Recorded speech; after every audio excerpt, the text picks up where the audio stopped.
Greetings and salutations, males, females, and fellow non-binaries. I am now on part 5 of my series on the Gundam franchise and the works of Yoshiyuki Tomino. But before I continue, I felt it only appropriate that I reciprocate a shout-out that's recently been given to my channel, the first that I am aware of, to one Daitarn. Now he makes videos on a variety of different subjects, so like gay rights, religion, anime, and overall is a rather eclectic commentator and a very good person. So if you're not already subscribed to his channel and or subscribed to mine, I'd recommend that you do so. And by the way, it's pronounced Joyce Excursions. Daitarn. It's a reference to James Joyce's tendency to use rather subtly suggestive portmanteaus. Pretty much though, to your credit, pretty much the only person that has understood that without me having to explain it was Brent from the Otaku no Video podcast, who have already given a shout out in the previous video, and I'll leave the links to both of their channels down below, along with the video in which he gives me a shout out, because you know, to give that last digression a bit of context. So, at any rate, I will admit that I'm putting this video out a little later than I usually do. Not like you wouldn't know unless, well, at this point you were me, because I haven't really talked about it to anybody else. I did mention it in the comments of one of my videos, but it was one of my older videos, so, the first video in this series, so, yeah. It's been about 3 days since I finished watching the series, and usually I try to make a video, on the series, like, within a day of when I finished watching all I wanted to you know, establish a opinion on it. Well, part of that is because, suffice it to say, this series actually not only met but exceeded my expectations in terms of its content, so I was really trying to kind of organize my thoughts on it. And part of it was because on Tuesday I actually took a little time out of my schedule, and suffice it to say, I haven't really had quite as much downtime as I suspected I would, making this little guy. He's my first Gunpla model. It's the Zeta Gundam. And why I show this, aside to emphasize that his construction is pretty remarkable for a plastic model. You know, Bandai probably is still the king of their craft for a reason. But part of the reason I mention that is because I'm going to be getting to Zeta Gundam sooner than I initially anticipated. Well, first off, the next show I'm going to be discussing in this series is actually going to be Aura Battler Dunbine, despite the fact that it's not actually the next series that Tomino wrote and directed. First of all, because Aura Battler Dunbine is significantly easier to find than most of the other shows that I've reviewed thus far, just because it has actually received an official English language release, and it wasn't from Bandai / the Ocean Group, so the subtitles are significantly easier to find. But Combat Mecha Xabungle, like a lot of Tomino's previous work, has not received an official English language release, and unlike you know, all the other shows that I've reviewed thus far, and not too much unlike the last show I've had to skip, Daitarn 3, the only people that I've endeavored to try and fansub it in its entirety stopped partway through. So even if I did torrent it, I still wouldn't be able to properly review it, seeing as my grasp on the Japanese language is tenuous, to say the most of it. But in addition, I'm also going to have to skip over another series that Tomino was involved in. Well, he was involved in another series, like a planning of another series called like a Battler V or something. But it was only in the planning, so it's pretty minor. But the other series that he made in between, but the other series that he was involved in the direction of in between the original Mobile Suit Gundam and Zeta was a show called Heavy Metal L-Gaim. That, in case you're curious, the mecha designer of that show actually used it basically as a creative jumping off point for his manga series, the 5-Star Stories, which, unlike L-Gaim, which has yet to receive an official English language release as well, 5-Star Stories has at least 10 volumes released in English through, I forgot which distributor. I don't think it was Tokyo Pop. I think they're still alive because Tokyo Pop just recently went under. So, if you're curious, check that out. But but I'm actually going to be skipping over L-Gaim for a few reasons, and one of them actually isn't that the fan subs aren't complete, because they are. They were done by Shin-Getter, who's usually very diligent in getting whatever series they want to get done finished in a punctual manner. But in addition, but the reasons that I'm not going to is because, one, at this point in time, it's very difficult to find all the episodes streaming or via direct download. And trust me, I've scoured a number of different sites. So pretty much the only way to get the show in its entirety is through torrents, and for reasons that I've mentioned previously, I don't really, I don't really use torrents very much anymore. But the other reason is because this Tomino actually wasn't actually involved in the writing of the show per se, and this is actually the first time that he's been involved in only the direction of a show, but not its writing since Brave Writing. And for similar reasons, I skipped over that show because, well, for all intents and purposes, both shows aren't actually terribly reflective of Tomino's involvement of a project at its most evident. Tomino, for all intents and purposes, was involved in the creation of the show, the storyboarding, and the direction, but he just wasn't involved in the writing.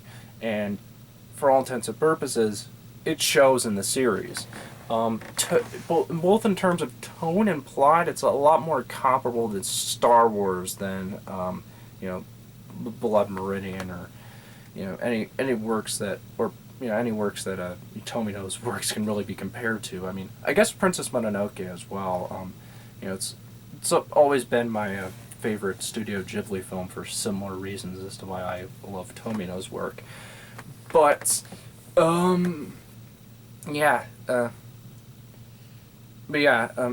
suffice it to say, I don't think it's really a bad show at all. It's just not really near Tomino's best or most innovative. I mean, and the reason why that's a problem is that pretty much from every show from Zambot 3 onward that he was both writing and directing, all contained like substantial innovations to the genre, at least in some respect. And L-Gaim isn't really like that at all. I probably wouldn't pass up the chance to see it if I ever do actually get the chance to see it. For all intents and purposes, the mecha designs are rather interesting. The animation is very good, and the story is decently executed. But it's just not it's just not a really Tomino work in in the strictest sense of the term, unless you subscribe to the auteur theory, in which Tomino obviously must be the author, despite the fact that the content is not really reflective of his sensibilities. But, well, yeah, after that long digression, let's finally get into the topic itself. Alright, so, background on this. So, a little background on the creation of the series. There's not really quite as much information available on the creation of Space Runaway Ideon as there is on the original Mobile Suit Gundam, for kind of obvious reasons. Ideon isn't exactly as prolific as Mobile Suit Gundam, but then not many anime series can be said to be nearly as prolific as Mobile Suit Gundam. Yeah, as I said before, Mobile Suit Gundam was not immediately a rating success upon its initial run. For reasons that I can only speculate, maybe it was for that reason, maybe it was, I don't know, maybe, it could have been anything, but Tomino decided to go back to the super robot genre, just because probably because it seemed like that angle wasn't, that, this drastic reinvention was a little bit ahead of its time. As the Gundam Sosei manga says, it was at least 10 years. Pretty fun read. You should check it out. I'm probably going to include a link to the first chapter of that as well. It's a very loose retelling of the production of Gundam. It's pretty fun.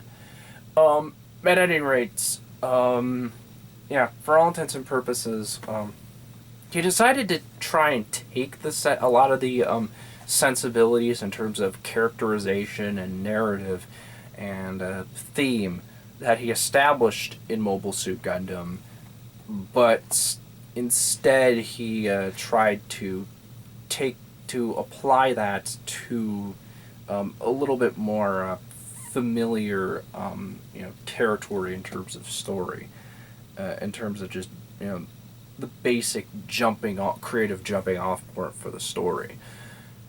And with that said, let's get right into the series premise. It's the far future. Humanity has mastered the ability of interstellar travel to the point where they are actually able to quickly pass to different galaxies through an alternate dimension known as null space. And as a result, humans have actually colonized a number of different planets outside their own galaxy. One of these planets, called Solo, is the site of an excavation project where the Formasa research team has recently uncovered a number of artifacts from a previous civilization that once lived on this planet. Those artifacts are three giant vehicles and a spaceship, all with very advanced and highly enigmatic technology behind it. During their excavation, a species of alien known as the Buff Clan attack the excavation site, believing the a legendary infinite power source known as the Ide to be nearby, and as a result, three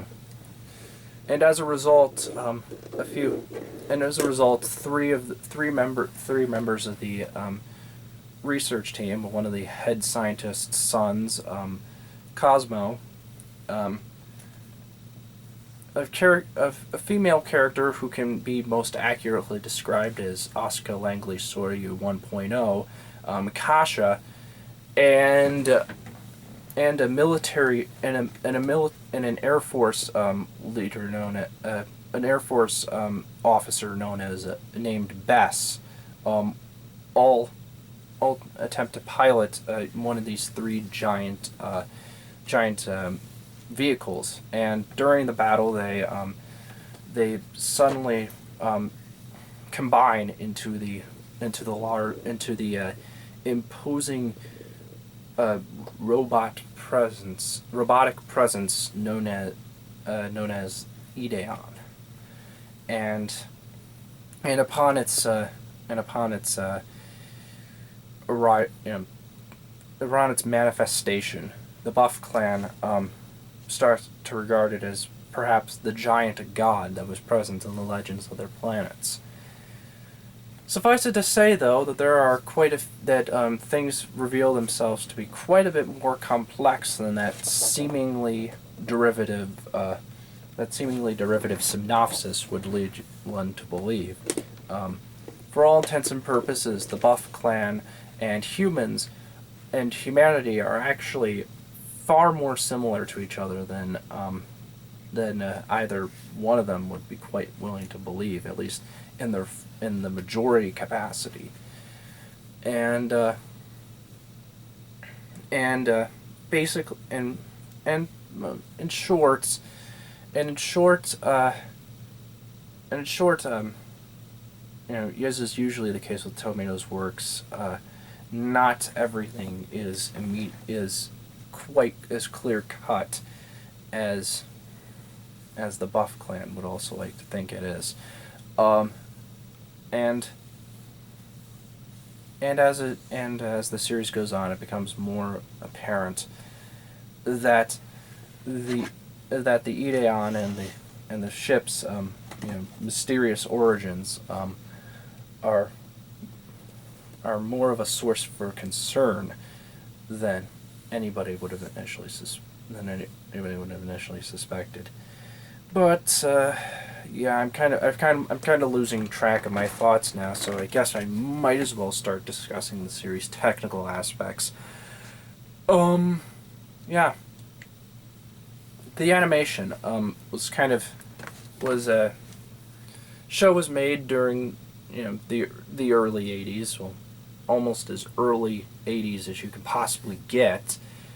This was a little bit before Japan's economic bubble really started to affect their artistic output with such series as Super Dimensional Fortress Macross, which in short, thoroughly reinvented how anime was made for television as a result of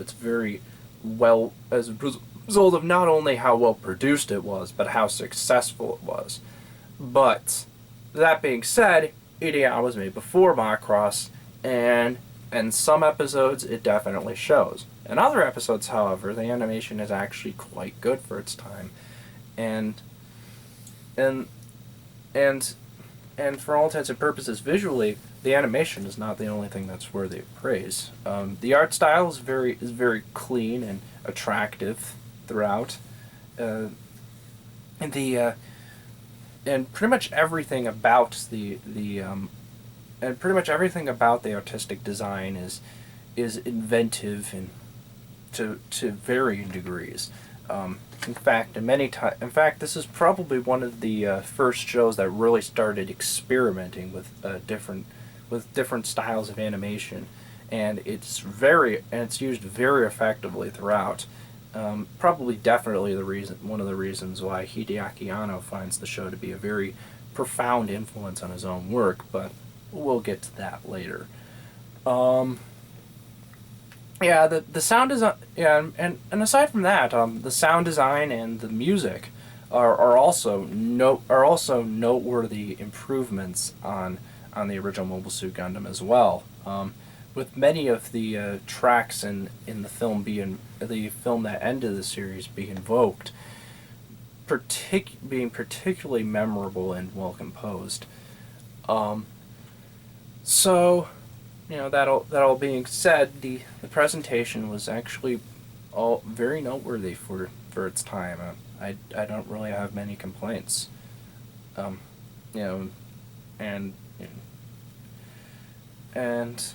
in regards to the execution of the story, for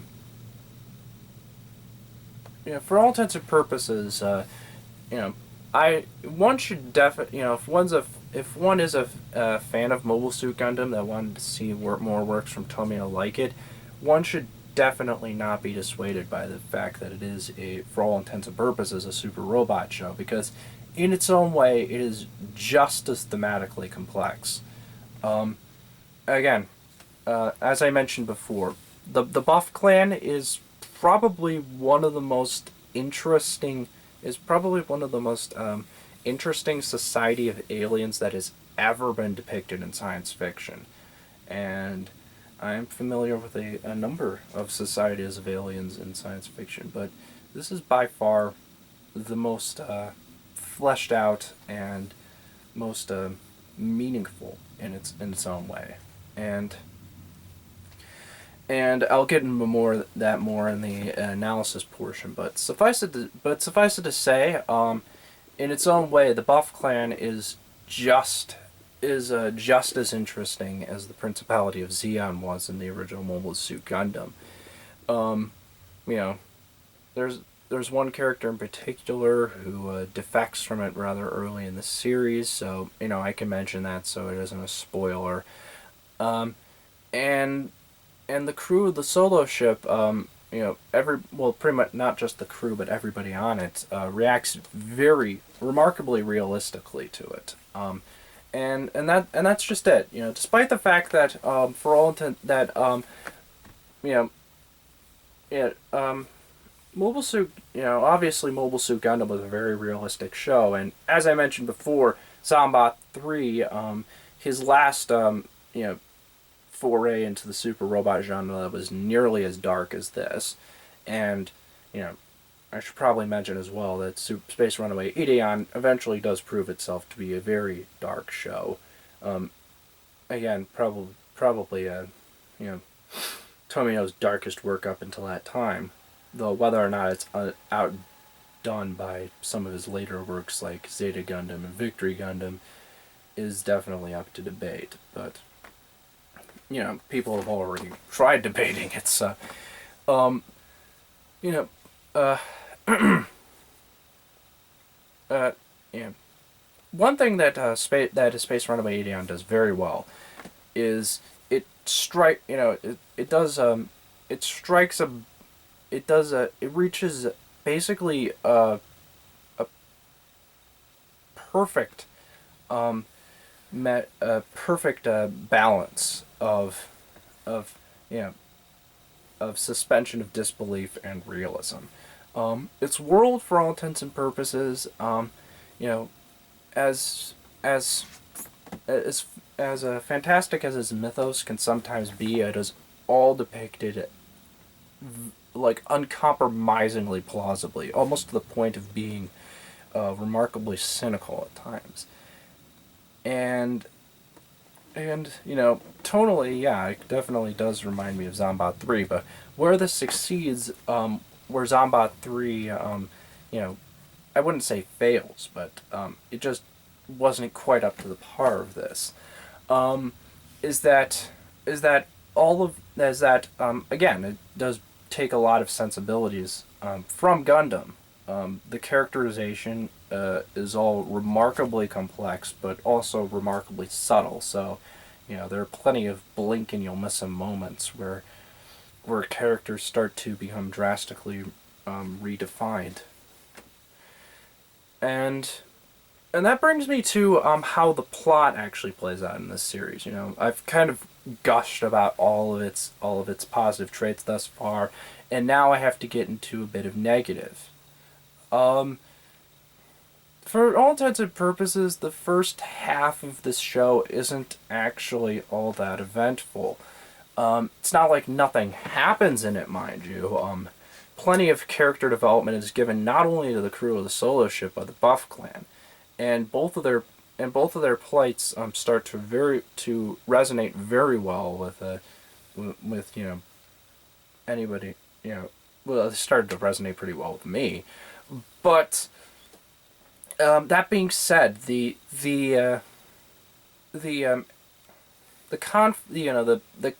the plot, as it were, the overarching